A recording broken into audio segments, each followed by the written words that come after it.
Good evening, everyone, and welcome to the Tilton Talk Show, sponsored by AMG Logistics, with myself, Paul Hipkiss. And tonight, as always, I'm joined by the one and only, fresh from a hen do stroke, tripping up and down the country, Claire Giblin. Good evening. Mr. Road Mark Adams. Good evening, everybody. The Chairman, Alan Watson. Good evening, everyone. Mr. Fixer Craig Courtney. Good evening, everyone. Stroke bus conductor, coach arranger. It's a long story behind that, and one I will definitely want to forget. Okay. Moving on, Mr. Chris Brown on the buttons. Good evening. And last but by no means least, I'm absolutely delighted to say we're tonight joined by a man that served our club for 17 years, worked so hard behind the scenes. Absolutely great guy. I'm so pleased to tell us, everyone tonight, that we're joined by the one and only Mr. Ian Dutton. Evening all. Thank you. How are you, mate? You all right? Yeah, I'm really good, mate. I'm a bit tired, ain't going to lie, after the last sort of 12 to 48 hours. But, yeah, no, all good, mate, all good. We're champions at the end of the day. That's the main thing, isn't it? So exactly. Absolutely, and that's where I'm going to start. I mean, it was obviously a bittersweet week for us. Say that after a few.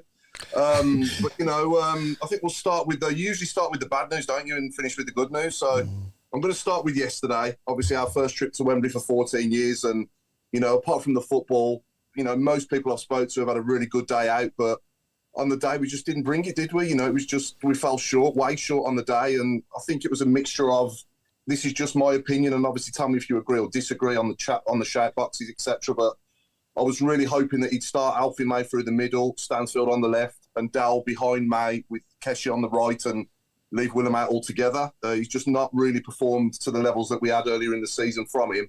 And I just don't think him and Dal will work in the same lineup at all. They're far too similar, and we're so much better with one or the other, for me, in my opinion. And against Barnsley, he made that change quite early, and we were so much better, and we scored, obviously went on and scored 6 goals, and we're just such a much better team. And Ian, what do you think, mate? I mean, yesterday, if he'd have done that from the start, I'm not saying we'd have won the game, really, if we'd have performed like we did, but if he'd have done it from the start, it might have been a different story, possibly. But I do want to give Peterborough credit, because they were brilliant on the day, weren't they? And they took two absolute... I mean, the free kick was out of this world, and if he probably took it another 10 times, he probably wouldn't score. Right. And then, obviously, the second goal was a great finish as well. Poor defending from our point of view, but a great finish for the second, wasn't it? What do you think, mate, overall, about my opinion? Do you know what? I don't disagree with anything you've said. I mean, credit where it's due to Peterborough. They were the better team on the day. I agree entirely what you said around sort of like the setup of the team. I was talking to my brother after, and I thought, I would have 100% started with Alfie. I don't, again, like what you said, I think Williamson's not been great the last sort of few months. I just don't think we set up quite as I would have done, but, we're all managers, aren't we? And just didn't quite click for us on the day. But, we just weren't good enough at the end of the day. And, credit where it's due, Peterborough were the better team. Definitely. No, absolutely. And Claire, tell us how your hen do went, and obviously, how you finished up at Wembley, and your thoughts on the game, on the game at Wembley first. We'll go around everyone first for Wembley, then we'll come on to the good stuff. Yeah, I think, I had the busy weekend. I mean, thank you for the girls that went. I was in Manchester, and then we played bubble football. Obviously, I was on the blue team, and obviously we won. Then went out for a few drinks after, and then I got on the train at 8 o'clock in the morning and ventured down, and it was just such a good party atmosphere. I mean, we got off at London Euston, and it was literally a sea of Blues fans. It was like the whole of Birmingham came down to London for the day. And it was great. Like, saw some people that I haven't seen since school, and, everyone was just happy and vibrant. I mean, the cost of a pint, though, was a bit mind-blowing, but the less we talk about that, the better. But it was great. The atmosphere inside, everyone was buzzing. I totally agree with what you said, though. I think Willem just hasn't been on it for a few weeks now. And the fact that Alfie May is the most informed striker probably in League One, even the Championship at the moment, it wasn't a great idea to not have him in. I think the problem is we took it like a league game and they took it like a final. That was their main whole thing for the year. They're not going to get relegated. They're not going to get up. I think we probably over-celebrated And I think that we kind of went in like Arsenal went in against us, a little bit cocky, a little bit, we're going to win this, everything's going to be fine. I mean, I spoke to Peterborough fans on the underground and they were like, you're just going to beat us. I think you're going to win 4-5-0. And we kind of went, yeah, good luck, but we hope you don't do anything. And then all of a sudden that goal went in. And I feel like we just needed something we'd lacked. I don't know what we lacked, but we just lacked something. If Jay scores his chance, it would have been a totally different game. I think we're a bit laboured, and it worries me about when we do go up, we're not quick enough. We haven't got any pace. If you put their front three in our team, that would be frightening. And I think like Poku just was quick. They just beat us all over the park. They wanted it a bit more. I mean, when the Duke came on, he had a really good chance. I mean, it was a good save from him. We're not going to talk about him a lot because he's one of them. But like they were like Laird should have got the ball in quicker. We were just lacking that extra 10%. And if we had that extra 10%, I think we would have done okay. But I mean, my mum's been to Wembley. Everyone had a good time. And afterwards, so we went to the Box Park before. Atmosphere was incredible. And even after, we had a couple of drinks after, and it didn't feel like we'd lost a game. It just felt like we were just having a party. Everywhere was still rammed, and it was just really busy. But obviously, we didn't get what we wanted, but we've got what we needed, which is promotion. So that's all that I care about. That's the most important thing, isn't it? But, you know, we're champions, we've been promoted, you know, and obviously both things were confirmed over since our previous show last week. And, you know, just coming back onto Sunday again, I think, you know, Alan, I'll come on to you, mate. What do you think? A little bit of stage fright maybe as well, and complacency? Do you think the lads maybe, you know, thought they just had to turn up and win, like Claire's just said, a bit like Arsenal when they played us? Or I think that was a factor, yeah. It worried me, and I'll go back to Craig, who said about, I don't know, a month ago, that of all the matches we've got left to play, the final was the one that concerned you most. Is that what you said, Craig, I think? Yeah. And as closer the game got, I started thinking about that. And first of all, you know, we were in promotion and we have a party. And I'm not suggesting that anybody, you know, did anything that they shouldn't have done.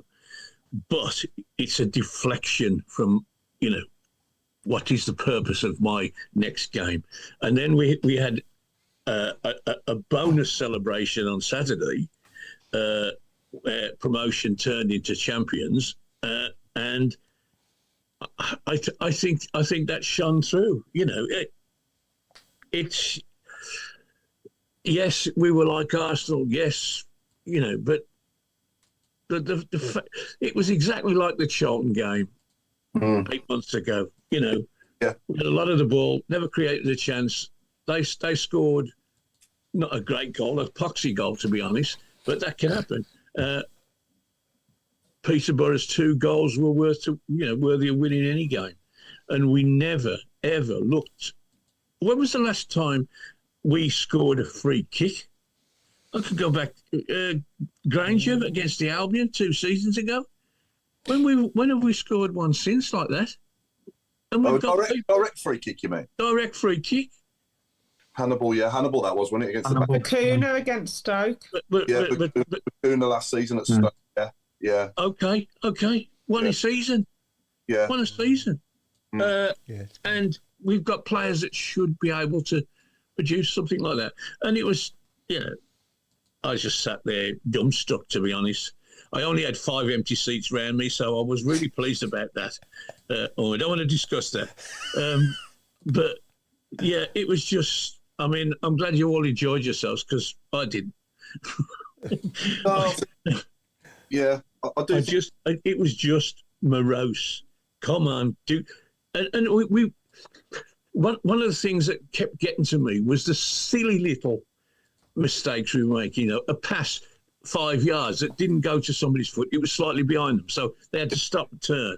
And people passing the ball, and there's nobody there, and it's rolled out into touch, and somebody's given a ball to run onto, and instead of bringing it down, they've touched it and it's gone out of play. Nothing. We didn't pass to the opposition, but we didn't pass to ourselves very well. For most of the game, you kept thinking, come on, this is, these are good players and they're making such bone stupid errors, which just went on throughout the game. Nobody just rolled the sleeves and said, come on, we got to do better than this.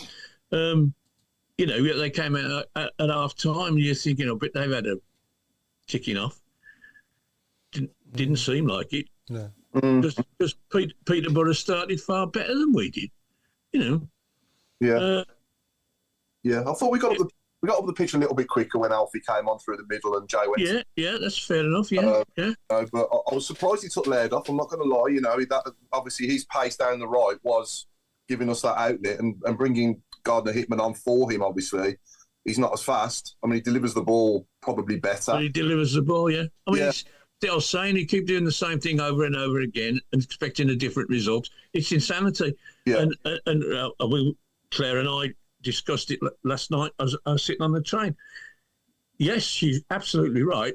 He was the only one that showed any likelihood of running past the defenders. But every time he did, he stopped and came back. Yeah. Now, whether it was because he's frightened of, he's not certain to get the ball over, or every time he looks up, and I think this is the problem, he looks up and there's nobody there. We haven't got anybody as fast as him to keep up with him to get in the box. Now, since that Wigan game, he hasn't been doing that. But if you go back to sort of November time, when he was having the same sort of influence on the game, but not putting in the telling ball, and he did it over and over again. I can't think of one time where he got the ball even into the area where they had to clear it. No, it was a bad day at the office. We all have them, don't we? And absolutely. They picked the worst possible stage to do it on, and I think that was the problem, wasn't it? They probably played the occasion more so than the game, didn't they, Rob? Yeah, I mean, like everyone says, I mean, going back to the start of the day quickly, it was perfect. We had a good laugh going up. We had a good laugh and a sing-song on the coach. Cheers to Craig for organising the coaches, by the way. The boots was nice and roomy. I mean, why we chose the National Stadium to have our worst display of the season is beyond me. I mean, at times, well, none of them were above 4 out of 10 for me. I think Clara, if I had to choose one, I think Clara's probably our best player. Keshi at times was playing as if he'd still kept his black shiny shoes on. The amount of times he slipped over. Iwata and Paik had no influence whatsoever. We did improve after half-time when Alfie came on. He showed a bit of fire. But to be fair, even when they scored, you looked at the scoreboard and thought, all right then, this is a wake-up call. We've got a long time to go yet. But there was nothing. There was no response, no leadership, no nothing. And even when we were going forward, it was, I think Claire mentioned it a minute ago, there's just no pace throughout the side. And it was so evident on that big pitch that we need some fast players next season. But having said that, it's been an enjoyable season. We've loved most of it, apart from yesterday. But a one-off trophy game can't detract from what we've achieved. The target was promotion, smashing the league, and we've more than done that. It's been so enjoyable to watch. But there are tweaks. The manager himself is learning himself, and he'll learn from it like we will. I mean, I've got to be honest. I thought losing was unthinkable. I know there's a possibility, but I genuinely thought after the game up at Peterborough, I thought we'd be fine. We were a level above them, but again, it's the old cliche, cup finals don't work like that, do they? No. Not on the day, was it? No, not at all. Like say, the first thing I thought was this is like Blues v Arsenal, but this time we're the Arsenal. I think a big thing for me now, if anyone from the club's watching, is we need to go and smash that points record now. And get 113 points. If we can go and get them points, 113, or the best part of it, then this will be a memorable season, which will be talked about and brought up in conversations about us being the club that holds the record. Yeah. Whereas if we don't beat that, then this season will just go by the wayside and be forgotten in, a couple of years' time, if you know what I mean.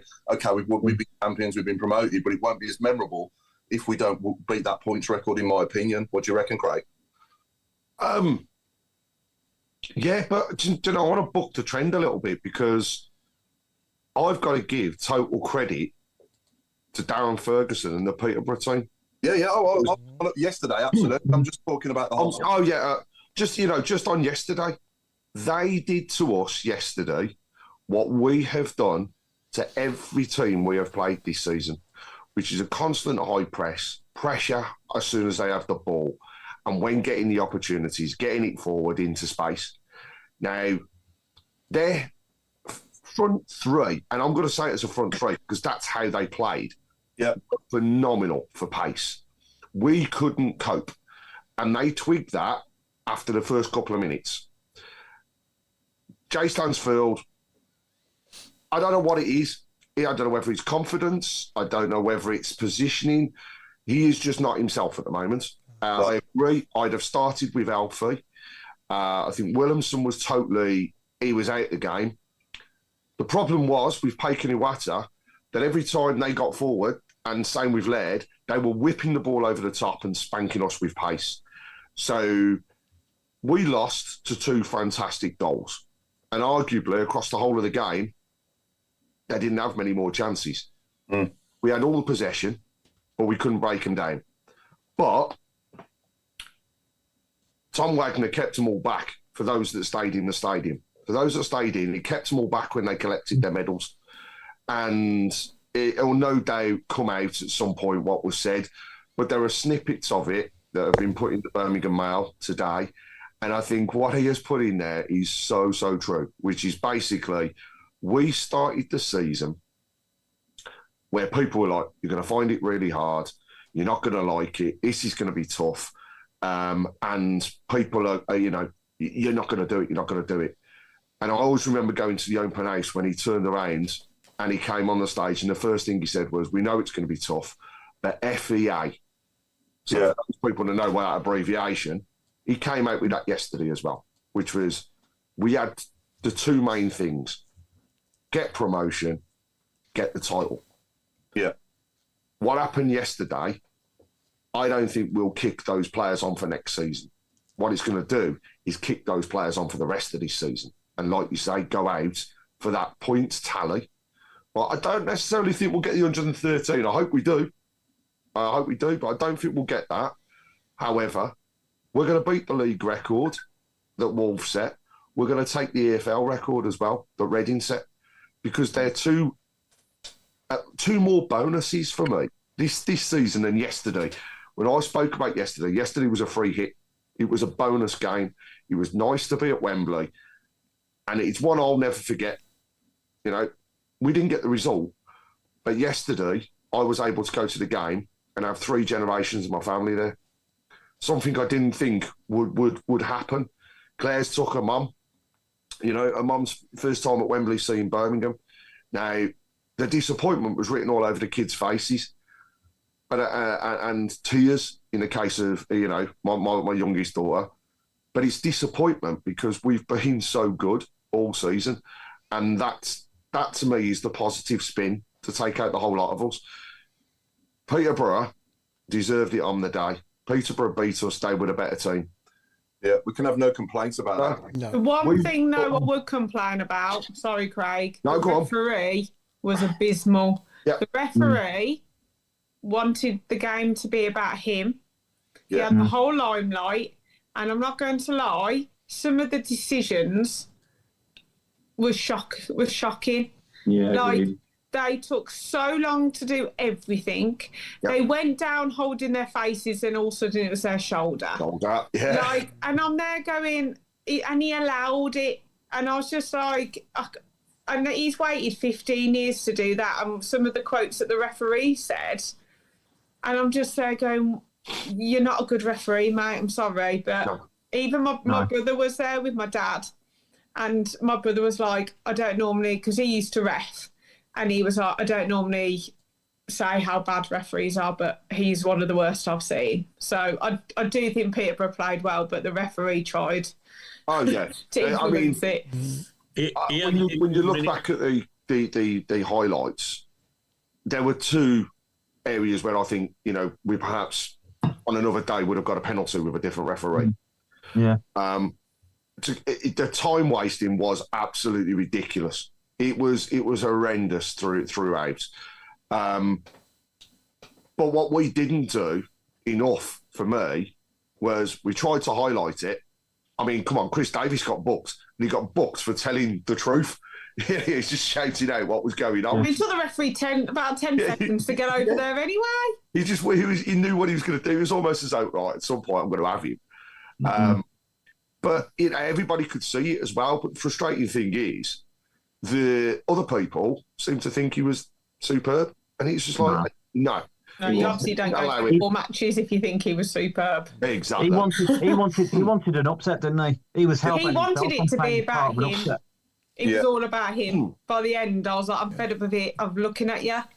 Yeah, but coming off the field a second, Ian, sitting there really with all those empty seats, and we can't get our hands on any more as a club, and so many fans that have missed out on tickets. What are your thoughts on that, mate? Because a bit ridiculous, wasn't it, really?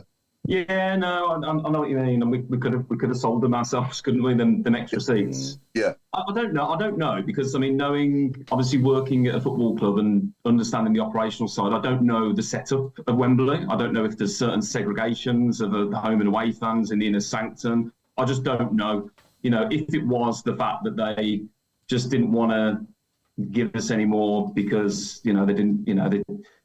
I don't know, for whatever reason. I'm sure there must be some underlying reason why they haven't gave us more. There must be, because ultimately, at the end of the day, we could have sold those extra 15,000, was it? How many seats was it altogether? It's got to be something like that. Yeah. We could have sold them, and ultimately, it would have been extra money in their back pocket. So there must be a reason, but I just don't know what, unless it's come out and anyone else can tell me otherwise. Yeah, the only reason I can think of is that there was already such a big numerical advantage, wasn't there, in the stands to us? Obviously, we got 20,000 fans, probably more than them as it was anyway.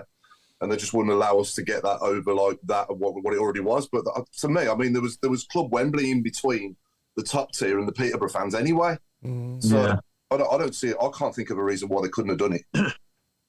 Yeah, I don't know. I mean, That's at the end of the day, it shouldn't be our fault. It shouldn't be Blues' fault. The fact that we can go and sell all those seats, the amount of fans that have missed out because, because they wouldn't release any more is shocking, really. But I don't know the underlying reason. But yeah, if it's the fact that they just didn't want to give us any more because of more, 3-4 times more than what Peterborough have got fans-wise, then yeah, that's not great.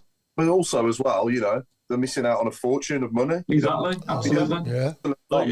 And also, you've got to think about it as a spectacle. If you've got partners and broadcasters there, and there's people that want to see a full house at Wembley. And if you're going to really attract some big commercial partners for, obviously the trophy and the EFL in the future, then you want to see it full. Irrelevant of what fans are taking over. So yeah, I agree on that. Yeah. Go on, Al. What was you going to say? The blame is on Wembley organisation. Their software that was awful. It took me an hour to buy my ticket because I couldn't get my little arrow on the seat that I wanted. It took me ages. It kept clicking off. It was poor organisation. And as I said, I went to Wembley 3 times last year. And when Solihull played Bromley, I asked for 4 tickets from Wembley at the Solihull end. Well, when I got them, I was sitting amongst 15,000 Bromley fans. Now, it didn't matter because my daughter's family's from Bromley. I mean, that was the reason they were all there. But I thought, well, the thing was that they didn't know which end was which. So they just, you can go there. Because they didn't know. There's not enough expertise, Yes, they could have sold us. They could have sold us another 10,000 and kept plenty of spaces between the 2 sets. But they don't. It's just another date. It doesn't matter to them whether it's Birmingham City versus Peterborough or Taylor Swift. My 2 grandkids were bragging that they'd been to the biggest crowd they'd ever been to in their lives, 82,000, to see her. You know, that was their first visit to Wembley. You know, the second was going to watch Solihull play Bromley. And they sort of, it's a bit naff, isn't it? we had a lot of that top tier. Well, we had all of that top tier that was available. But yeah, so why not just carry it on round? But, Absolutely. Yeah. It's a good point here from Ray. I mean, if we're worried about segregation and so forth, couldn't they have given the tickets to schools or underprivileged, you know, or NHS workers? I think that's a good point. Yeah, good shape. Absolutely. Yeah, definitely. What do you guys think about the atmosphere yesterday? Because I know that a lot of people. I know that the blocks that I were in, we did make some like noise, but I felt like, I don't know, was it the atmosphere we thought it was going to be, or No, I thought it was. Because I knew we were singing. Like this morning, I generally didn't have a voice. I don't know whether it's because I was singing or shouting to move. But I think that, like, I don't know whether it was because, I don't know whether it got to the top tiers. I don't know whether there was different blocks singing. Because like Keep Right On wasn't merged. When we went to Wembley the first time, it was harmonious, and I felt like this year it was like all over the place. Yeah, it seemed like 2 or 3 separate blocks singing. Yeah. It was weird. It was weird. That's one of the first things I picked up on it, to be honest. I mean, I'd say that I've been lucky enough to go to all the finals, and that was with the worst atmosphere experience with Blues at the final. It was like so disjointed. Yeah, it seemed to me like there was a bit of anxiety amongst us. You know, a lot of people were anxious about it, especially after they scored, obviously. But yeah, I don't know. It's good. Don't get me wrong. It was good. You know, it's good. But we've had better in the league, to be honest. I think the Keep Right On before kickoff was special, wasn't it? Yeah. That was amazing. But yeah, I think a goal. I don't think the football helped though, did it? I mean, like obviously the flow of the game right from the off, it was splat. It was, you know what it's like. You know, the football will raise the crowd and get them going. And I just think that, you know, the energy levels weren't there from the players, so that perhaps didn't resonate so much in the fans. So yeah, but I agree, it wasn't like it has been at Wembley previously. You know, I think a goal would have changed that atmosphere like that. Yeah. Oh, goals change games, and goals change atmospheres, don't they? Yeah. Especially in cup finals as well. Don't you think though, Paul? It's also because we were just red hot favourites, weren't we? And we're not used to that in a final. Yeah. That was a new experience. Yeah. We're almost going down expecting to win now, aren't we? We're not we're not like, you know, like for example when the Newcastle game at St Andrews was probably the best atmosphere this season, and that was because we were playing obviously a team at the moment that are a lot better than what we are. You know, but yeah, Craig, I'm going to come on to the last subject from yesterday now, and then we'll move on to the good stuff. So, did you have some issues with your coaches then, or? No, I mean, to be fair, the only issue was the last-minute changes, which I think had happened to quite a few, you know, areas. To be honest, since the day has passed, and I've heard back from other people, but I think coach companies underestimated what was actually going to happen, and with the lack of rail transport on the actual day as well, it meant that some people, some people didn't have coaches turn up. I was lucky; I had coaches turn up. It's just that they had substituted them last minute. Yeah. So that to me was just the added stress in the morning when you've got it all planned. You know, it'd be like the Blues having a 53-seater coach, and all of a sudden it turns up as a 40. It'd just be you've got to reshuffle people. So that was what that was around. But I mean, the thing around the whole transport, and I've got to come to a couple of comments just away from this on the message board around people having trouble getting into the stadium. Now, there's loads of different factors that could happen between that and getting into the stadium. So the first one is the tickets, unless they were requested so, were sent out digitally. Now, I had no issues whatsoever with the tickets. And since it's been digital, I've had no issues anywhere I've been. But when you print them, if you print them yourself, then at times it doesn't come out with the clarity that's required. So the QR code is not necessarily going to work. There's a lot of people at the moment complaining over the fact it is the club's fault that the tickets didn't work. Right? If they were printed, just might be down to clarity. It's not the club's fault. I got to say, I don't want anything tarnishing yesterday and the day and the spectacle it actually was.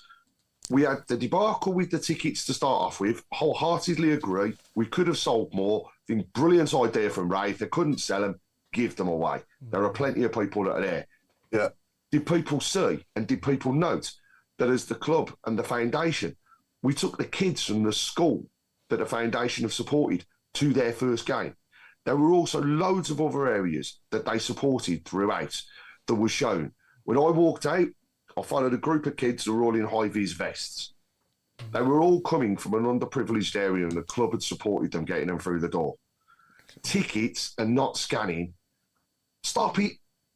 It's, you know, why are we whinging about something that's already happened and it's not our fault?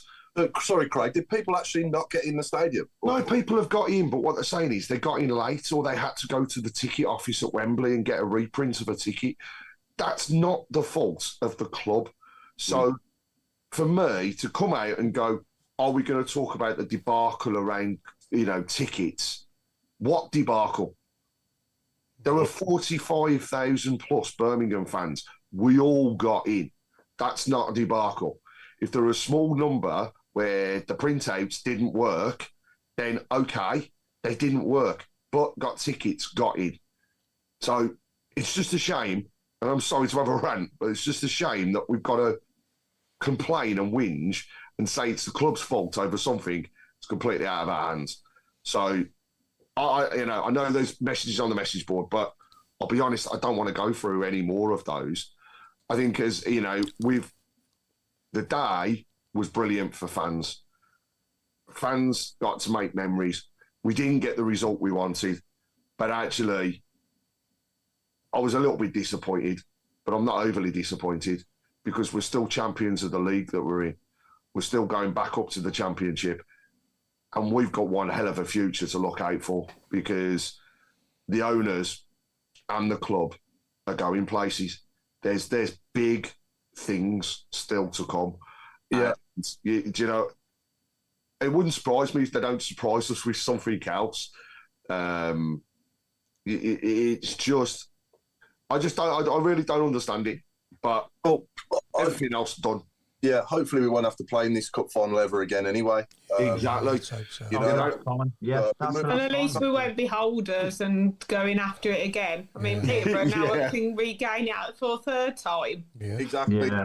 Yeah. Leave it to it. We move on to bigger and better things, and you know, that's a good segue to us being champions. So here's to that. We'll toast to that. Cheers, everyone. Chris, sorry, can we delete the John Doherty comment from the message board, please? Oh, yeah. He's a bit of a character, you know, we'll do. Can I just mention something? The records we're talking about breaking, and yes, please God that we do. There is another record that's hardly been mentioned, and it's the number of wins in this division, which is 32 is the record. We have 29. From them down the road. And 30, yes. Well done, Claire. They hold the record of 32 wins in this division. Now, since I heard that, I've thought of nothing else. If we don't do anything else, we got to beat that. Got to beat that, yeah. Got to beat that. I mean, the points obviously will be included anyway, but because that it's like records when that was 1972 when they did that, and that bloody record has been sitting there on every sports annual, Argus annual, whatever, forever. And when did they do that, Al? When did they do that? 72. Oh, sorry, you say that. Sorry, yeah. 1972, right? Okay. Yeah. So that's another thing then that they're gloating about that happened. However, God knows how many. Before most of them were born. Yeah. There is one other one. Black and white, I think it was. We've never gone all season without not losing a game at home, and we can still take that as well. Yeah. Sort of half invincibles. still a lot to play for in these last 6 games, isn't there? Yeah. You know, so let's go out there now and let's just dust ourselves off. And hopefully on Friday we'll be like a wounded animal against Crawley, and we'll absolutely destroy them. You know, because we need to make a statement now on Friday after yesterday. But yeah, like you say, Paul. I mean, sorry, Paul. Yeah, I mean, still things to look forward to. I mean, that last game we get the trophy. That's going to be a party time, isn't it? And it was nice to see the lads, obviously, Ian, celebrating last Tuesday night after we beat Peterborough. Yeah, exactly, yeah. It was nice to do that, wasn't it? And then to be confirmed champions on Saturday with that kick in the ball was just not a Blues thing, was it, really? We usually have to suffer more. Yeah, absolutely. Yeah, so to do that was great. But I'm going to take it back now anyway, Ian. We're going to move on to, obviously, yourself. And I want to start in 2007, I believe, when you first joined the club, was it, with your wavy blonde hair? No.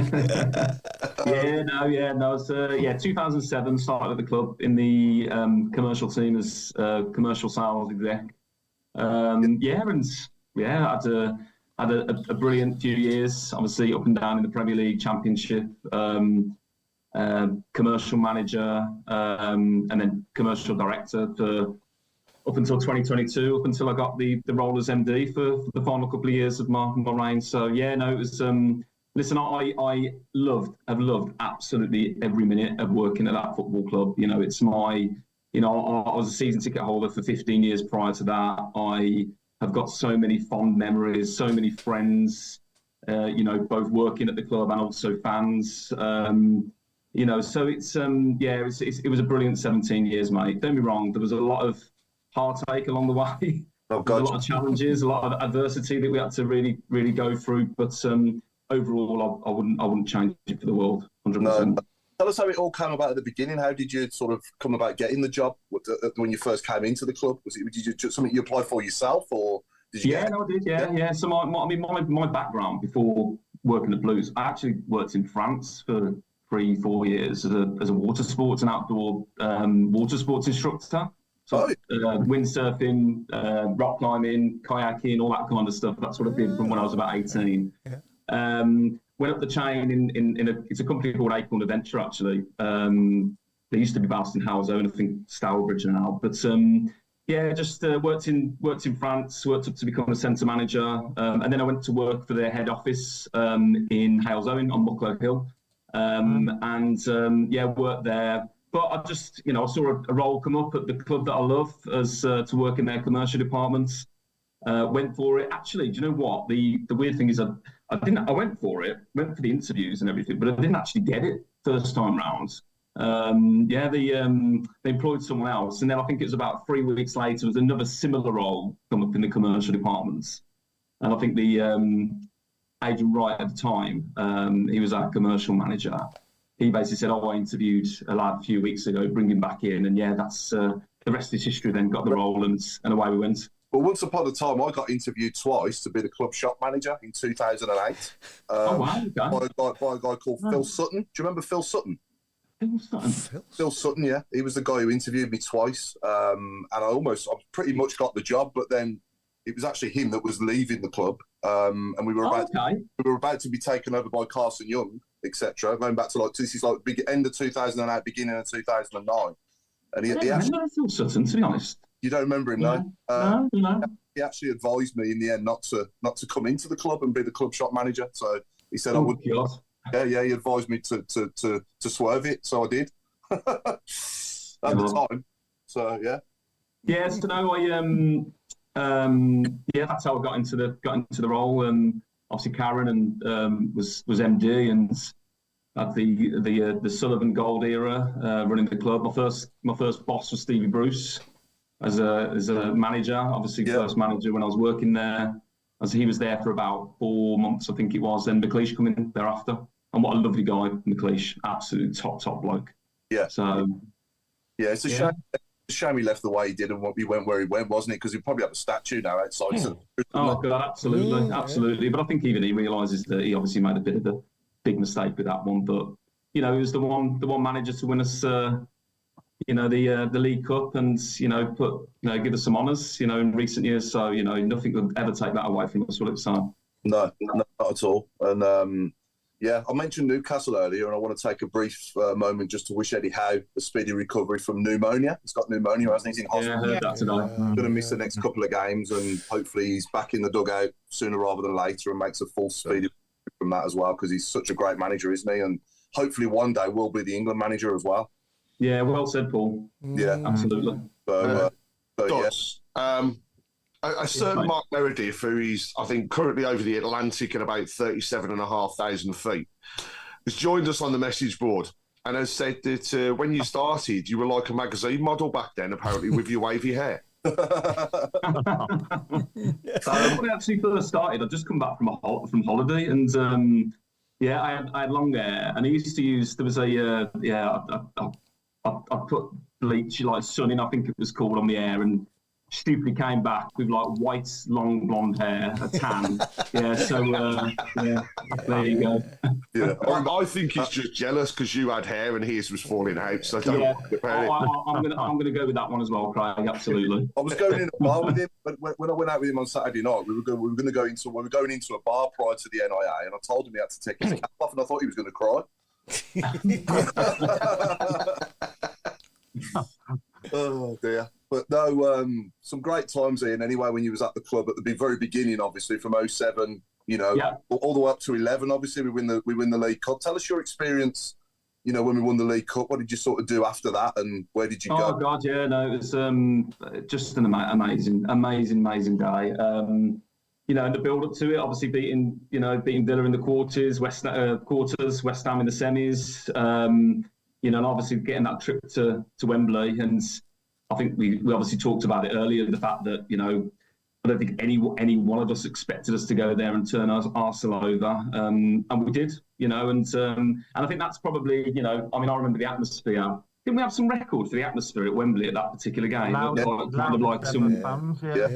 There was some sort of decibel levels in terms of loudness. Yeah, I think we've got the highest decibels. And it was unbelievable. We took, obviously I was looking after hospitality at the time, so we took about, I think about 700 corporate clients. We took over one of their lounges at Wembley.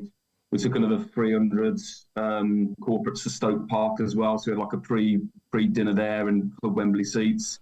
Just magnificent from start to finish. And then, of course, obviously, we win at Wembley and we don't then go and win a single game for the rest of the season. And it was just a crying shame. Obviously got relegated. Obviously everything then happened with our ownership at the time as well. Carlson Young was obviously, done for money laundering. We were going into the Championship. Assets were frozen. We had a company on the front of our shirt called F&C Investments, if you remember. We put their business, because of obviously what happened, they're a financial institute, so kind of put their business into disrepute, so they came off the front of the shirt. I suppose the one fortunate thing for me that came out of that is the opportunity for me to step up, and step up into that position as sort of commercial manager, commercial director. And actually, do you know what? It was still an amazing year. We obviously had Chrissy Houston as manager in the Championship. We had an amazing European campaign. That was just absolutely phenomenal. We obviously got to the playoffs that season as well against Blackpool, but unfortunately didn't quite make it through past the semi-final.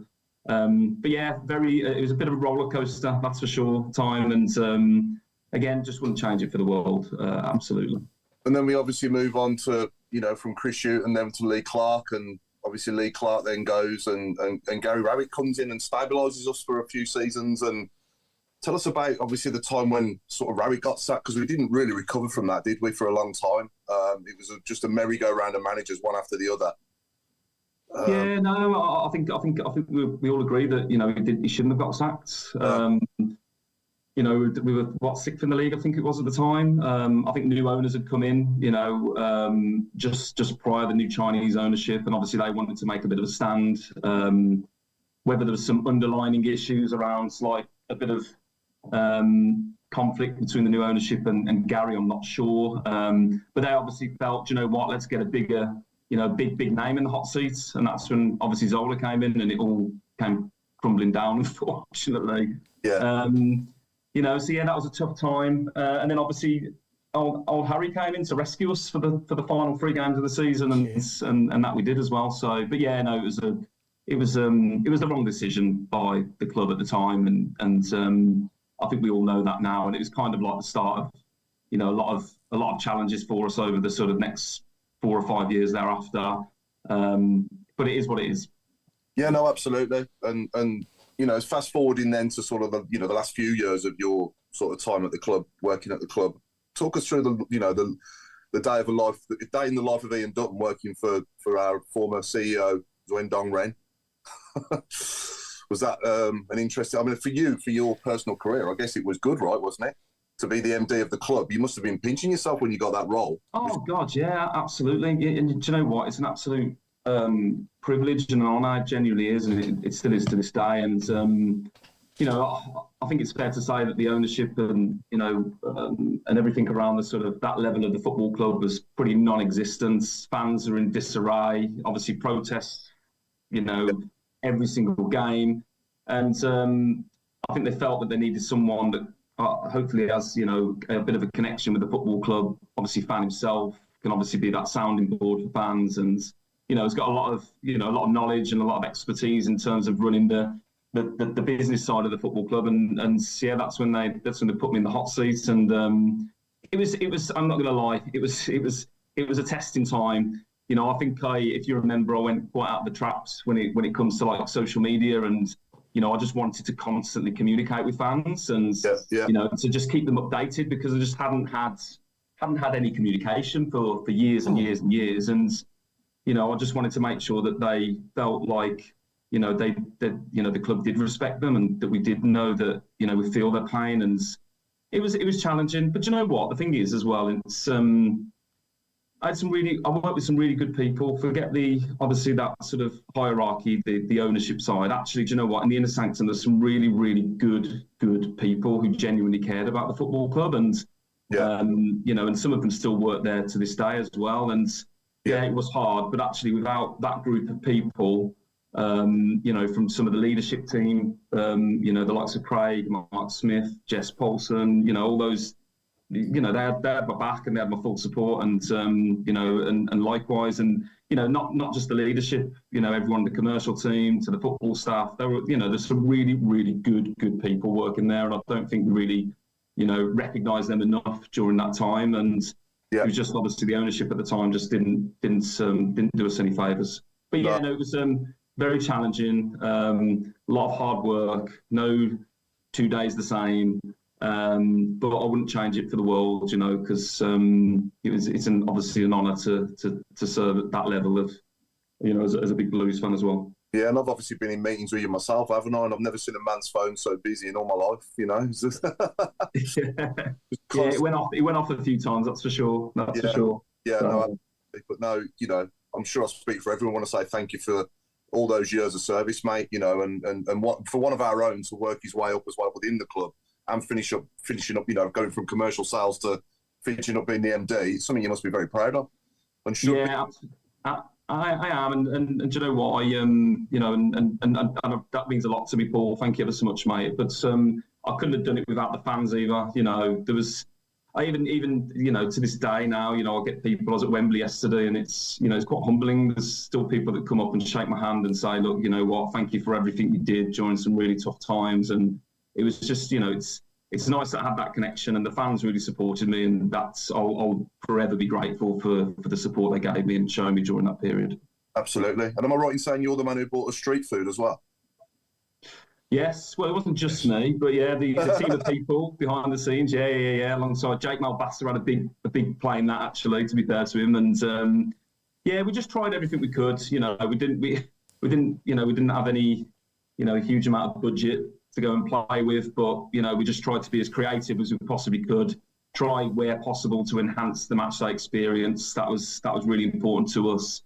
Unfortunately now we've got a fantastic owner that has wants to invest in the club and the future and the fans, and wants to create a really, really good, memorable experience at St Andrews, and and make sure that it's more than just the 90 minutes on the pitch, which is just so important nowadays. So No, we definitely brought it, and they're carrying it on and investing even more, which is great. So all good.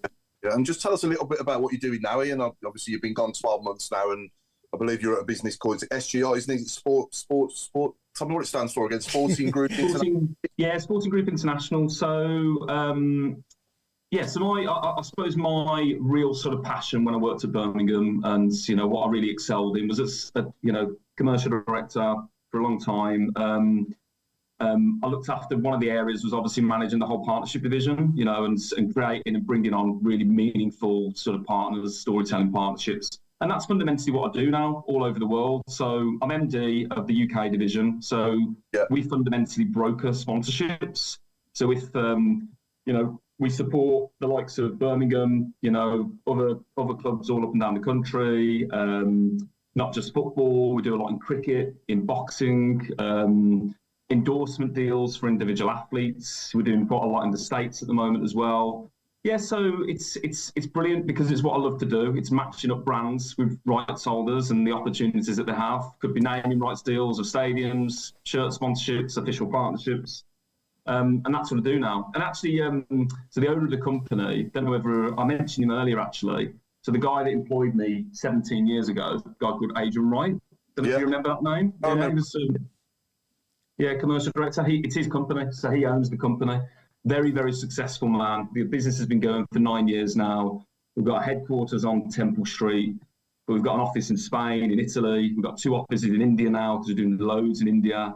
Doing a lot in Japan and in the States, as I mentioned as well. So yeah, he's the group CEO and the co-founder of the company. Sorry, so it's great to be working back with him and some other really good people within the business as well. That's brilliant. And did he start that business from Blues when he left Blues, or did he go somewhere else in between? Or no. He went to be so he left Blues in, I think it was 2009. Then he went to become sales and marketing director for West Brom. So worked under Jeremy Peace era. Sat on the board. And then I think in 2015, I want to say he left West Brom. And decided, what, I'm going to go and set up my own agency and. Found some backers and the rest is history. He's doing fantastically well. So really enjoying it, mate. No, and I'm glad you're enjoying what you're doing, mate, and it's going well. First 12 months have gone well for you. It's great to hear. Yeah, no, it has, mate. Really, really appreciate it. Yeah. So we asked you to obviously anyone get your questions in for Ian as well on the shout boxes, etc., and we can ask as many as we can. But we asked you to pick your 1 to 11, didn't we? And then we'll obviously move on to ones after that. But we're going to get you now to go through your team, mate, if you don't mind. Yeah, no problem. But this is your lifetime. This is Ian's lifetime. So your lifetime, 1 to 11 of Blues players. So what formation are we going? We're going for a 3-5-2. Oh, okay. Interesting. I think you're the ever person. You're the first person to ever do it. Yeah. Risky. Right. Yeah. Nobody likes 3 at the back. Yeah, who's in nets? I've gone Ben Foster in net in the 6. Yeah. Mm-hmm. I've gone left back Martin Granger. Oh, yeah. Sorry, no, excuse me. Sorry, I've gone 4-4-2, excuse me. Yeah, so I've got left back Martin Granger, right back Stephen Carr, centre back and captain Kenny Cunningham. Oh, yeah, good shout. Michael Johnson, so you got that one right. Yeah. There you go. I've gone in midfield, I've gone Savage and Brian Hughes. Oh, yeah. That would have worked well. Steve. Yeah, absolutely. Stan Lazaridis on the left wing. In fact, sorry, Ian, they did work well together. They did play together, didn't they, for a bit, yeah? Yeah, no, they did. Yeah, absolutely. Stanley on the left. I mean, let's talk about Stanley for a minute. My favourite ever player. Yes. Absolute legend. Yeah. Stan Lazaridis, absolute legend. Loved him to bits. What a player as well. Superb. Brilliant. I remember he came back. Remember with the reunion dinner? I think it was like 2010, 11 or something, and he flew back from Australia. It was the 10-year anniversary of the promotion, wasn't it, of Cardiff? That's it, yeah, 10-year anniversary of the promotion. Yeah. He came over and, it was great to see him back at the football club. But absolutely unbelievable player, definitely. Yeah. I've gone Jose Dominguez on the right wing. Oh, okay, that's an interesting one, yeah. He was quality, though. Absolutely. And then I've gone up top, I've gone for Dougherty and Forsell. Yeah, that's my front two as well. Good shape. Yeah. And then manager. Sorry, mate. Did you get a headache on the right though? With Seb Larson or Devlin or Pennant or Chris Burke or? Yeah, no. I mean, there could have been a load of different options. To be perfectly honest, I think these are just players that really stand out for me. Certainly when I was, a lot of these players are actually prior to me actually working at the football club. You might have seen. So other than Stevie Carr was there and whatnot, but yeah, I think actually just Stephen Carr, Foster, and Forsell when I worked there. But yeah, just players that are just like heroes of mine. Always give it them all. They're all. I like a player that really genuinely just gives it gives it their all. They might not necessarily be the quality might not always be there, but just someone that wears wears the badge with pride, basically. Yeah, and the manager I picked certainly did that when he was at the club in Barry Fry. So yeah, I've gone for Baz. Just one of my a fantastic man, a fantastic person, but just got so many fond memories from those days. Obviously back in the mid-90s, and he's just still absolutely loves this football club to bits, and the fans still absolutely love him as well. So yeah, I've gone for Barry Fry as the manager. Yeah, and you say Cunningham was your captain, sorry? Cunningham captain, yeah. Yeah. Imagine that now, those three behind, say, Jay or Alfie May up front, if you had Stan on the left, Brian Hughes and Jose Dominguez on the right. Frightening, absolutely. Yeah. Exactly what we need. We need a modern day. If we can find anybody in the same street as them three anywhere, then that would be my request. You mentioned, I think it was Claire actually that mentioned that. I mean, if we could land that, that Poku, I think he'd do a great job for us. Somebody else mentioned that. He's a realistic option, isn't he, really? Yeah, no, he is, absolutely. Yeah. I mean, we possibly could have got him last year, I think, from what I gather, but he's, I think he's out of contract, isn't he, this summer? So, but I think there's a few clubs sniffing around him, but yeah, if we can land him, it'd be absolutely superb for us. Yeah, we got any questions coming in for Ian Craig on the shout box or anything on the shout box at all you want to bring up? Or? We've got a few saying that he's a top man. Yeah, I was going to say I'm number one fan tonight. But no, in terms of it, there's a couple of questions that have come in, and one of them I think is absolutely superb. It's you've mentioned how you started. When you first came into the club, quite low down, ended up towards the top. What was the pinnacle of all of your time while you were there was asked. So if you could name one thing, what apart from obviously you've mentioned the cup win, but what else stands out? Bolton away, Cadiz. Yeah. Big time. I mean, that was like on another level. That definitely sticks out. Another one for me, and I really this is probably a bit more of a personal one, really, is obviously as a Blues fan, when I very, very first started the football club, some of the stuff that I was getting involved in was just like, is this really happening to me? It's like, this is just crazy. Mm-hmm. And I'll never forget, I think it was our second away game of the season, when McLeish took over. I think we played Newcastle. We played Spurs first, didn't we, when McLeish took over? I think it was Newcastle. And anyway, I got invited by our commercial director at the time to go and experience being one of the directors at the away club, and then I ended up going down to the manager's dressing room after, and I was having a beer with McLeish and Sam Allardyce, and then we were going into the players' room after, all that kind of stuff. Then it was we were driving back, and we were actually driving back with McLeish in the car as well. And it's this is absolutely crazy. And that always sticks out for me as one of those real sort of pinch me moments. The fact that I'm actually genuinely privileged to be working at this football club. And that's just a personal one. I suppose the other ones are fairly obvious as well, in the fact that, obviously I always remember those Carling Cup ones, the semi-final against West Ham, that was magnificent. Obviously the quarter-finals, beating our local rivals, Villa, and then getting to the final. The Europa League days, some of the day, Bruges away, how special was that? It was absolutely unbelievable. I remember being in that square with all the fans, and that was a special moment actually, because the one game that I didn't actually go in working capacity, so I ended up going with my dad and my brother, and that was a really special occasion.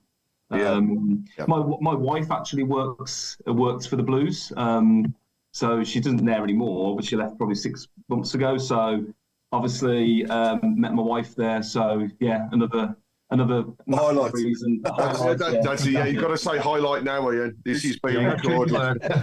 If she's listening in the background, mate, she'll be wondering why you didn't say that first. She'll be on the shout box. That's a bunch of flowers you've got to buy tomorrow. Ian, Ray said, sorry if I missed it, but question for Ian. What made you finally say your time was up at the Blues? Yeah, I think it was. So United took over. I think it was early July. I think it was. Obviously, Gary Cook came in as the new CEO, and I've known Gary for a long time. Great guy. I knew him from his times actually at Man City. I just sat down with him, and they wanted me to stay on. They wanted me to stay on as like MD of commercial. But I just felt like after 17 years, I just thought, you know what? I just felt like it was time for a change for me. I just wanted something a little bit different. There was an opportunity that I already kind of, this MD opportunity had already been muted to me by agent, and it was something that was local, still in the Birmingham area, but kind of like still has the opportunity to do what I love to do, which is obviously execute partnerships and sponsorships at that level, still remain in sport. I just thought it was kind of like, like you're handing over the baby, and now it's in good hands now, so I can kind of like, move on and go on to a new chapter. So that was it, really. That was it. It was, the club were absolutely magnificent with me. Very, very respectful. Asked me to stay on for a period of time. To obviously help with the transition, etc. I can't praise them enough. That was superb towards me. But it was just me and a personal reason, just wanted a bit of a change, a bit different. And I don't look back because now I get to join all the fans and, create memories, as a fan again, which is brilliant. So, yeah. It must have been surreal. And the first time you walked into St Andrews and saw, obviously the big screens and all the fan parks and the difference in the club shop and everything that they've It's incredible, mate. Absolutely incredible. It's such an exciting time for the club. It really is. And we talked about it earlier. I mean,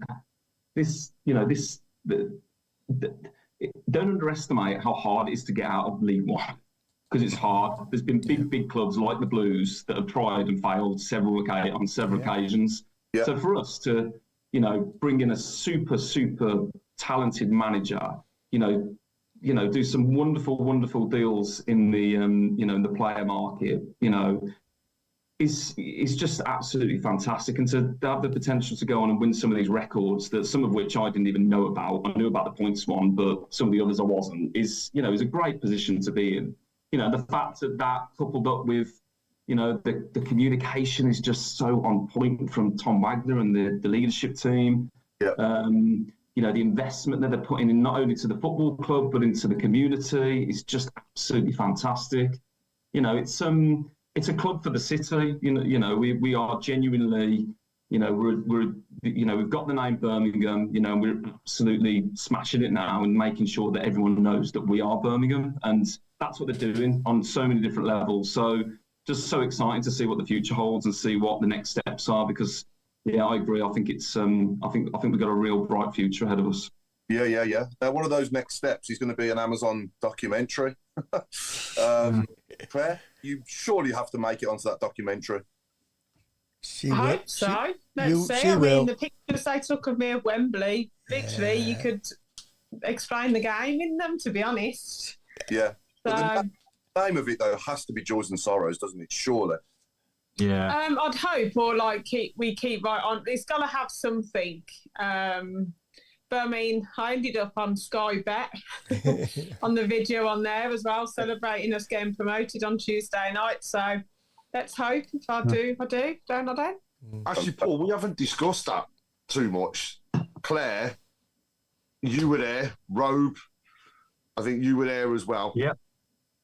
Tell us. Robe parked next to me because obviously he wanted to be right near me for the old day. No, then we had a pint at the pub. We did, yeah. We pulled up in the car. My mate, like I say, my mate Jane drove us, and she pulled up, and there was Claire stuffing her face with a It was a lovely tuna and pasta on my wedding diet. Do you know what I mean? No pies for me. I couldn't hear what Claire was saying, but judging by her mouth, said something like, "Oh God, he's here." So I turned, and then all of a sudden, Rose's face was there. And I was like, "Oh, how scary!" Nah, honestly, it was a good laugh. To be fair, we had a pint, and then we went up because we wanted to try and get near the front. Saw John Clark and told him about my love for Laird still, and how I hope he plays. And then, but again, I thought Peterborough played quite well on Tuesday. I thought that they had a threat again. But I mean, Alfie May winning a header. I mean, who would have thought that?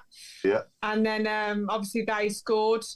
I do think we do need to work on set pieces. I think it's something we seem to let in a lot of goals at set pieces. Yeah. And then when we scored for promotion, it was just a party. I'd work the next day, but it was worth every bit of tiredness, wasn't it, Rogue? Yeah, it was. It was a really good night. It was.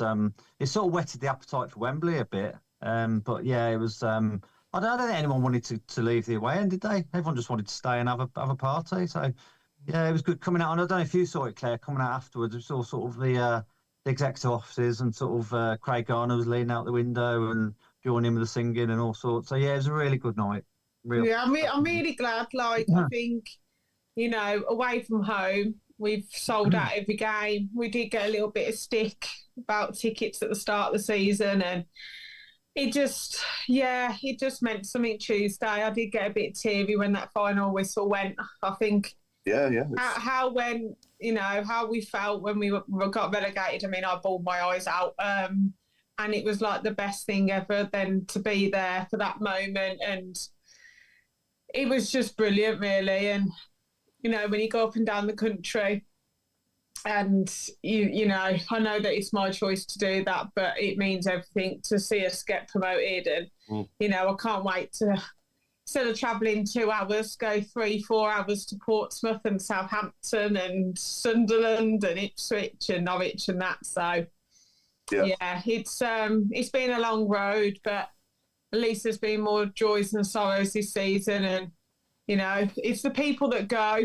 So like meeting Robe up there, and there's a few of us that go, there's a few people that literally it's their life home and away. And we put everything we can into it. So it was just one of those experiences that I'm glad that obviously when we play Mansfield and lift the trophy, everyone can experience it then and we can have a proper party. Yeah, that'll be a good day. Definitely. I think it was a party atmosphere that was replicated no matter where it was being watched, actually, because I think it was one of those where you went in desperately hoping that you were going to see the result that got us over the line. But then there was also that little bit that was like, oh, this could still go wrong. And it was nail biting. But then for everybody that got a chance not only to go to the ground, but to watch it in the various places, I think it was just a complete party. And that's if there's one disappointment about becoming champions before you kick a ball on your home turf, it's that we wasn't, it wasn't in front of the fans. So going into Friday, I know Friday is going to be a big party. We know that Mansfield, that last game, is going to be a huge party on the Sunday. But isn't it kind of me just thinking it's such a shame that we couldn't have just finished it all off in front of the fans. And it is a weird one, champions before you kick a ball. So, but I'll get used to that, Craig. I could get used to it, mate, to be honest. I think it'd be, mate. Next September. I was going to say 5-1 odds on a double promotion. Who's tempted by it? Yeah. I think we need a lot of investment first, though. I think it's going to be a lot harder than we think. No, yeah. I do. But I mean, next season, there's no excuse. If you haven't had a ticket for an away game this season, the season before, 13 away games did not sell out. Every single away game should sell out now because nobody should be moaning that there's no tickets. So when we're going up to Sunderland on a Friday night or half 12 kickoff. Should be up there now. There's no excuse really. So yeah, I'm not a smoker, but I was close to just lighting up a cigar on Saturday afternoon when Wrexham drew. no, fair play, Wigan. Thank you for that. Yeah, absolutely. Just on the subject of next season, which we touched on this a few weeks ago when we were talking about how many people do you think how many players will still be with us next season? Percentage wise, what do you think now with the squad? I think we said 10, didn't we? Did we say 10 leave? 10 or 11, I think. We said 10 or 11, didn't we? So Dukey, we reckon he might become like a player coach or a coach of some sort. I can't see Tyler Roberts getting back in. George Hall doesn't play. Oh, no. Donovan will probably go. You got some of the other two on loan as well. Ben Davis might go back to Rangers. I might fancy him again. I think I've got a funny feeling we're not going to sign Kieran Dowell as well. I don't think we're going to. No. That's just my gut feeling. I could be completely wrong. No, I think shown quality at times. Don't get me wrong. He had a stinker yesterday, didn't he? Yeah. But overall, he has. He's not the only one, by the way. A lot of players did, but I think for me, Kieran Dowell, he has shown quality at times, hasn't he? But has he got it for the next level above? I'm not sure. I don't know. Good squad player though. He's got the experience. He played for Norwich, didn't he? And he's played higher up, so I think the experience will help. Yeah, I think there's other players that we might like to keep, but they'll want to move on to play more. The likes of Alfie May and Leonard, possibly to get more game time if they can't get in the first 11 regularly. And to be honest, Paul. Sorry, Paul. I was going to say we was on about talking last week about the final who'd miss out completely. I didn't think Bielik. You know, it was a shock him not being involved. He was fantastic on Tuesday. Yeah. Considering he came out from the cold, he was absolutely brilliant. It was like he'd been playing every week. He's changed my mind. I thought, we don't actually. I think he would be a good squad player as well. Yeah, absolutely. And he can play in different positions. He can play all along the back. He can play centre mid. Yeah, I think like Sanderson will go. I think Peacock Favell will go. Yeah. I think Willem. I mean, people are on the fence, aren't they? But I don't know if the Championship would be more his style. Yeah. Why wasn't Bielik included yesterday? Shoulder injury, wasn't it? He's injured, I think. There was an injury. He's out for 2 weeks now. Yeah. Because he was interviewed on Tuesday night and he was full of the joys of spring. There was no sign that he was carrying anything in that conversation. But it could have happened in training. Who knows? To be honest, Al, he was playing like he wanted to play at Wembley, to show he wanted to play at Wembley. Yeah. Well, that's exactly, and that's why I was surprised. I mean, I didn't really register that he wasn't in the squad, and probably till after the game. You know, I didn't buy a program, and when the announcements came up, it never crossed my mind that he wasn't there. But it worried me afterwards. You know, has he had a bull and a cow with the gaffer? Has he, thrown his dummy out or what? Who knows?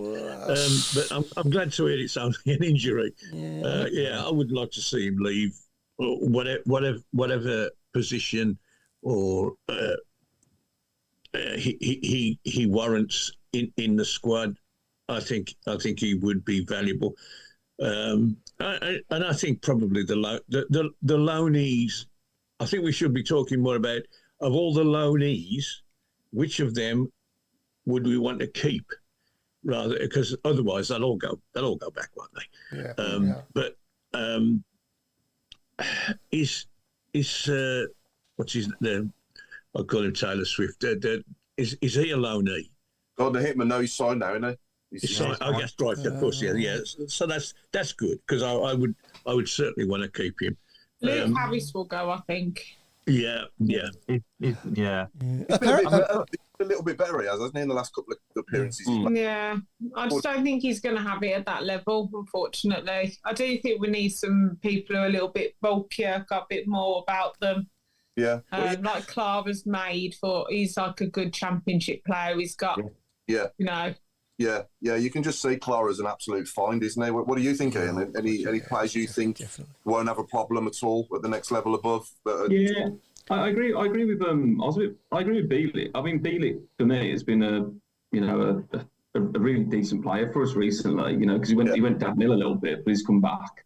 I think Anderson is another player. I think he wasn't great yesterday. Don't get me wrong, but I think he's been superb for us recently.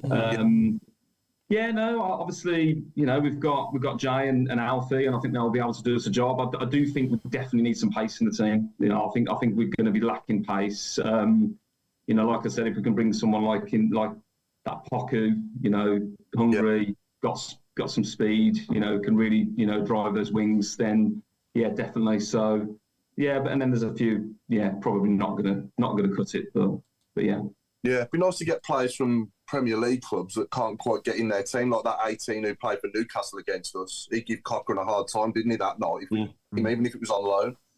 Do you know what I mean? That would be an absolute great signing. Yeah, agreed. Who's that lad from Wickham that we've been linked to as well? What's his name? Kono. That's it, yeah. If we do the double sweep with Kone and Pocket, then that'd be cracking, but... Yeah.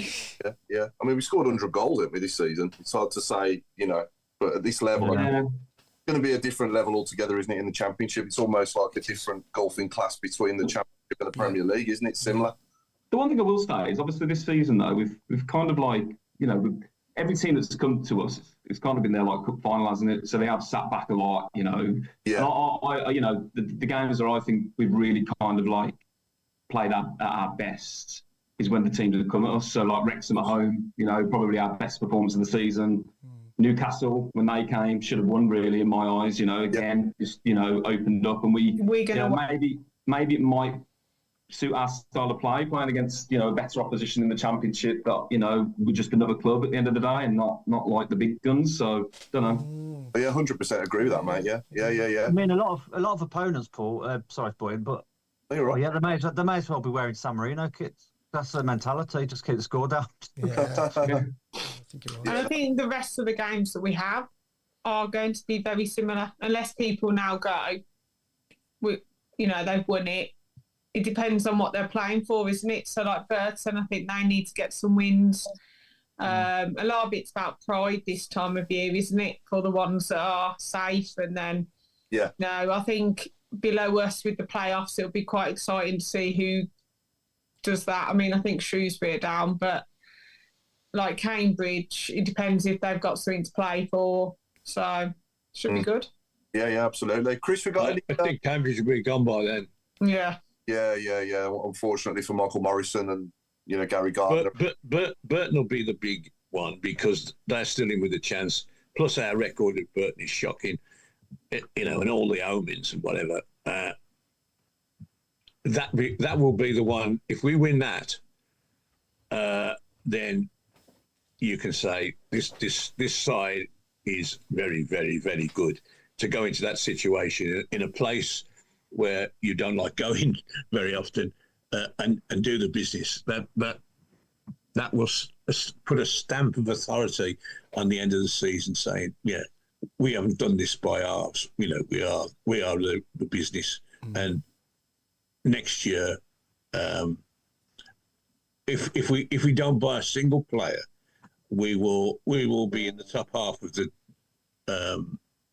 Championship, in my opinion. Do you think? Do you think so? Yeah, with this squad that we've got now, we didn't sign it. Yeah, I do.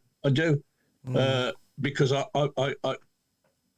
watch the Championship and I look at teams like Plymouth and all the other teams in the bottom half. They're nothing to write home about. No. Until you get to the Leeds and the Sunderlands, and don't forget, we 12 months ago we wiped the floor with Sunderland and Coventry, and the Albion, who are up there, are up there in the mix. So why shouldn't we be at least be in that situation? I'm not suggesting we're going to do what we did this year, but I think we've got the basis of. And the other thing is, some of the people we were talking about, like Murray, Harris' brother, and Leonard, they're only babies. We didn't buy them necessarily to be the mainstays. They will be better players this time next year, and that's part of that's part of the plan. We bought established good players, and we bought good promising players. Yeah, and they should all move forward together. I think one big thing, sorry, Paul, one big thing about next season is the amount of games we're going to play. It's a lot more Saturdays and Saturdays. Good. It's Tuesdays dotted here and there. International break will be an international break. Yeah. So we won't have the excessive games because it does take its toll when you're doing Saturday, Tuesday. I mean, we've got Friday, Monday, Thursday, Sunday. we won't have to start the FA Cup in round 1 either, will we? Yeah, and we haven't got this Virtue Trophy thing going on either, whatever that is. Don't know what Well, I was going to say, what's that about? Yeah, ignore that. It changed its name halfway through, but do you know what I mean? But, we haven't got that either. The Carabao Cup will be yeah, we're here. But at least it's less games. So we played better when we've had training, when we can actually, at the moment, they're, we won the league, they've celebrated, they've had 2 or 3 days. Well, Peterborough gone, right, this is our cup final, let's go, kind of thing. Yeah. Chris, 3 questions in 5 seconds. So, have you got any Barnets or Who's? Oh, look! I'll tell you what I have. I've got 2 Barnets, but because it was a week ago, I've forgotten who the first one is. Okay. I'll let you answer the 3rd question as well quickly. Are we doing a show next week with it being bank holiday, or are we going to take a week off and come back on the 28th? I think we're going to leave it next week. Yeah, we'll leave it. Yeah, we haven't had a bank holiday for a while. We got a game on the day anyway. Yeah. Yeah. Oh, yeah. Oh, there you go. Yeah. Okay. So, can you do the Barnets or not? Okay, I'll do the Barnets. I know who the second one is. Okay. What I do now, Ian, someone will hold the phone up to the screen for you to have a look. This is 2. Are they both former players, Chris? Sometimes. Yeah, both former players. I'm just trying to remember who it was. Are you got to guess who they are from their Barnets? Yeah. Unless it's... You'll be pleased to know it's not somebody with bleached blonde hair. Radar. I'm going to see if I can... Just while we're waiting for Chris to pull up that, we talked about a cup final from yesterday, but we have 3 cup finals coming up for the ladies. Of course, yeah. Starting on Sunday. Massive game against Durham on Sunday. Claire, turn it round. Get a bigger picture then. Huh? That's it. Oh, That's better. There we go, guys. Second one. again. Oh, hang on. Oh, I know who they are now. I know who they are. I know both of them now. Sorry, Craig. Carry on. No, I was just going to say, so we're starting off with Durham, 2:00 at St Andrews. I know it's Easter Sunday. I know people will be celebrating with family and others that just can't make it. But if you can, come down and support the ladies on their push. They are 2 points away from the top of the table now. However, we have the leaders to play in the last game. So if we can go on and win games or match the results of the London Lionesses leading up to that last game, it's going to be phenomenal. Newcastle away is the one that's in between. And then finally, Sunday, May the 4th, 2:00, could be promotion and title decider. So if we're in and around it, then again, please come down, support the ladies as much as possible. How great would it be to have 2 championship winning teams in a season? So if you can make it Sunday, 2:00, if not, Sunday, May the 4th. Okay, so quite a few people have got the number 2, which is, I of can't course... hold it up anymore. Sorry, it turned me off. So that was Hoppy, Hopkins. Yeah. Imagine it's a pint of cider, Claire. You'll hold it up forever. What are you trying to say, Alan? I don't know what you're talking about. I was totally teetotal this weekend. I did bubble football, 20 kilograms. Yeah. What do you reckon? I saw that very small blue drink as well. I didn't have any of that. There's no way I'm drinking that. We got given it, and it's not a petrol. Go on then, Chris. Sorry. Okay, so nobody has got number 1. Most people have got number 2, which is of course Robert Hopkins. I think number 1 might. Is it Fabrini? No, I think it might surprise a few people. Maybe Brian Hughes? No. What do you reckon? You see him, Ian? Yeah? Are you looking at him? Yeah, I've got him. I've got the I got Oppie, but I don't know. I ain't got a clue about the first one. I ain't gonna lie. Is it Damien Johnson? No, it's a good one. Not Is bad. it in my lifetime? Yes, so definitely, yeah. Just double checking. No, you like. Yeah. And it's not the guy who used to put the cones out in 2009. No, Or he's the on next person who week. cuts the grass, cleans up outside. No, he's on the week after. He's not the bloke who came on to take the tennis ball off at the Luton game, is he?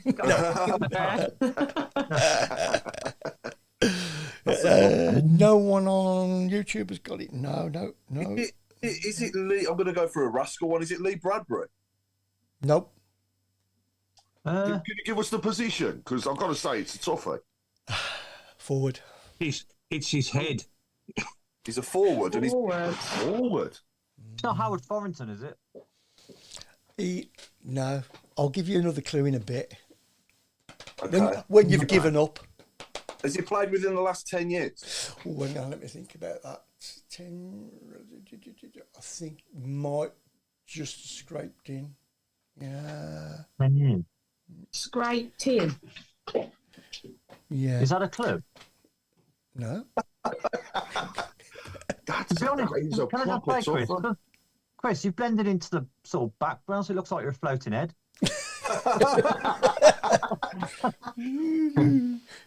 Shout outs on the message boards. Jonathan Bass. Is it San Jose? Mark Birchall. No. From that is Chris Sutton. It's not Chris Sutton. It's not Bernard Son as well either. Not Mike Newell, Matt Sadler, Mooney, Paul Pescalistlido. No, I can't say Paul Pescalistlido. Fabrini's been mentioned. Sutton again has come up. Oh, hang on. Zigic. Oh, who's got that? You. Oh. Well done, that man. Yeah. Yeah, well Yeah. done. You Yeah, should have had it one that you It couldn't is. see his Barney. I was going to say, Yeah. you can't put the whole picture on because it won't fit on the screen. Yeah. I deserve a prize for that. I didn't think you'd get that because it doesn't look like Zigic, does it? Mm-hmm. It doesn't, no. No. No. Well, it is. Yeah. Doesn't look like anybody's hair. Have you got a Pardon? Have you got a I've got a who as well if you want to get if you want one. Yeah. What we do now, Ian, Chris is going to play someone talking and we've got to guess who it was. I think this one's very easy. So we'll leave this one to Ian, see if he can get it. Is a former guest? Yeah, I think we have had him. Yeah, of course it is. Yeah, that's why I've recorded him. Yeah. One job, that's all you've got. Oh, and this is one of those you've got to have to wait for a little bit. It will come in eventually. But yes, he was a player. Well, while we're waiting for that, have we got time to do predictions? Yeah, go on. It's certainly growing, and it's in many ways it doesn't have that toxicity that. You didn't get it. You didn't get that. Try it again, because it. It's weird. like my kids go to the game even when they were like 10, 11, and I'm broadcasting the game, and they're just kind of like walking around the stadium, and I'm totally. Come on. Yeah. Can we have a guess now, or should we let people? No, do you know who it is, Mark? I've got a fair idea. Okay, Ian. I ain't got a clue. I ain't gonna lie. All I can say is I'm confident he's Scottish. He is Scottish. No, it's not Lou Macari. It's not McFadden. He's been on the show. McLeish, yes. Yeah. A few Is it years. Chris Burke? No. I knew he was going to say that. No. Paul Caddis. No. Oh, Addis. I definitely wasn't going to say that. And he's definitely been on the show. No, you can't. Tell you what, it's got me thinking. That has now. Might be a few years ago, this one. Did he play? There we go. Tom Robinson. Tom Richardson's got it. Yeah. Stephen Caldwell here. Yeah, Stephen Caldwell. Caldwell. Oh, yeah. Stephen Caldwell. Yeah. He was a good player, wasn't it? That was a good partnership, him and Curtis. Yeah, it was. Yeah, 100%. Yeah. Good player. Okay, so moving on then. Predictions. I will start us off with. We'll do Friday. Crawley at home. I think we'll be like a wounded animal and we'll beat Crawley 3-0.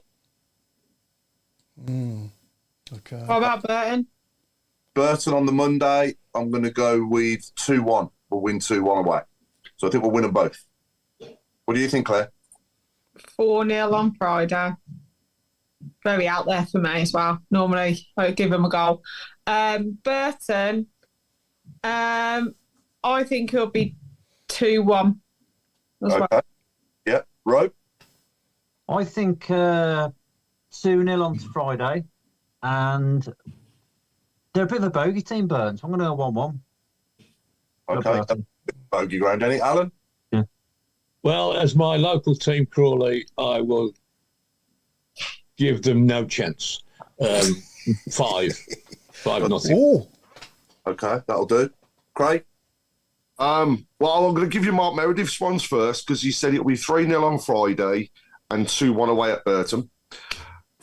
For me, we're a proper wounded animal going into Friday. I think we could do more than 5. Do you know, hate to say it, Chris, but I could see another 6, mate. As long as it's warm, I don't mind. When it comes to it, Monday's going to be tough. I'm going to say 1-1 on Monday. I think that because they've still got something to fight for. So I'll go 1-1 Monday, and I'm going to say 6-0 Friday. Wow, that'd be lovely to witness after yesterday, wouldn't it? Right, I'll have to get a new thong. Ian? Yeah, I'm confident we're going to win them both. I'm going to say 4-1 Friday, and I do agree with everyone. I think it will be close on Monday. I think 1-0 will win. Yeah. Are you going to both or either of them? I'm going on Friday. Yeah, I'm going Friday and the Mansfield game as well. Yeah, nice one. And Chris, last but not least. What's the odds on 2 3-0s? I'll go 2 3. 3-6. Go on. So you know what I mean? I'm still sticking No, by it that. don't for work Friday. like that. Don't work like that. Yeah. I'm going to go for 2 3-0s. 2 3-0s, yeah. You get good odds on that, I think. Yeah, I think you would. Yeah. And I think I'll take 2-1 for Burton as well. I'll be well pleased with that. Do you reckon Lloyd Dyer will come out of retirement Yeah. one last time? He was like the bogeyman for us, wasn't he, for a few years? Yeah. The message board, I know we're running into Fergie time, but we got 2-0 and 3-1 from Ray Hobro. Jason Hughes is saying he predicts a riot. Ray Cornish has gone 3-0 and 2-0. Paul McCarthy, 2-0 Friday, Monday, 3-1. And those are the only ones that we've got on the message boards. Fantastic. No, Can I just give a quick shout out to all the people we met yesterday at Wembley? Because some people we met for the first time and just some really nice people who came up, gave good feedback about the show and said hello and stuff. Make any friends? Make any friends at all? Make any friends? He actually thought he had friends, but what I will say is to the one person that walked up to Mark and said, I feel for you every Monday. You take so much abuse. And the other lads, well, I don't know what to say about them. When Mark Meredith was standing next to him and I was standing in front, and they never said a word to us. So we're going to continue that abuse now, Mark. I'm sorry. I think so as well. No. Just reminded me, week before last, just before the Barnsley game, I bumped into a guy who used to sit behind a long time ago. When I was sat behind you, Alan, the guy who used to sit behind me, do you remember him with the long hair? Yeah. Teacher, yeah, lovely guy, and he's now got a son, and his name's Bryce, and I promised I'd give him a shout out on the show, and it slipped my mind last week, so I just want to say good evening to Bryce and keep right on, and hope you're doing well, mate, and hopefully we get hopefully I'll bump into you again on Friday down there as well. Do you remember us playing at Scunthorpe in a cup replay? He and I were interviewed by Sky before the game. And that's how I met him. Oh yeah. And, obviously, then when he turned up sitting behind us, I recognised him. Yeah, lovely fella. Yeah, nice catching up with him before the Barnsley game the other week, and his lad as well, Bryce, that I'd met for the first time. So yeah. But anyway, that's a wrap, isn't it? It is definitely. Okay, so we've been the Tilton Talk Show. It's good night from me. Obviously, we're sponsored by AMG Logistics as always. It's good night from me, and it's good night from Craig Courtney. As tonight's show has been dedicated to Craig Courtney, and the message board has been on fire, just like to say, it's been about me, and me. So I'm now going to hand it over to me to say good night, everyone, and over to Claire Giblin. It's good night from me. Remember, we're champions. We're promoted. Get in. Come on, Blues. And let's get 2 more wins this week and onto the robe. Yeah, that's me. So I'd like to say good night, and I'll pass over to Ian. Yeah, good night all. It's been an absolute pleasure to join you on the Tilton Talk show. And I look forward to seeing what the rest of the season brings as champions. And hopefully we're going to break a few more records and see you down there St Andrews very soon. And thanks for giving up your time, Ian, and coming in. My pleasure, mate. Yeah, It's been a pleasure to have you on. And if you wouldn't mind, if you hand over to the chairman. Oh, sorry, and I'll hand over to the chairman. Thank you. Thank you very much, Ian. And thank you for being with us. It was very, very interesting. I loved it. So good night to everybody. Congratulations on Warwickshire's wonderful win today. Cheer me up now, Ian. And over to the man with the fingers. Chris Sorry?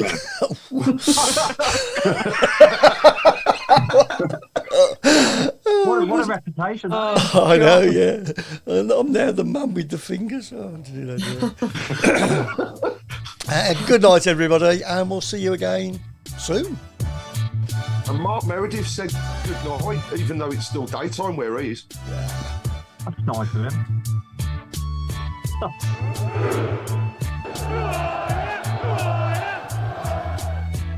Right, did you steal anything from Wembley? Well, you know, it's been 14 years. You bought back a seat, didn't you? No, not this We had a time. Not spare this one time. by us. You could have got that one, Rob. I didn't pay 25 quid for a scarf. You know what, though? They should have kept something to do with the old Twin Towers, shouldn't they? Yeah. Towers, Yeah. they should have stayed. I agree. Yeah. Even if they'd have just refurbished them and left them where they were or something and built the stadium around. Do you know what I mean? Yeah, definitely. Yeah. Yeah, good idea. Ian Clayton said, are they chocolate fingers, Chris Brown? Can you see from there? Got the man's jumper on, innit?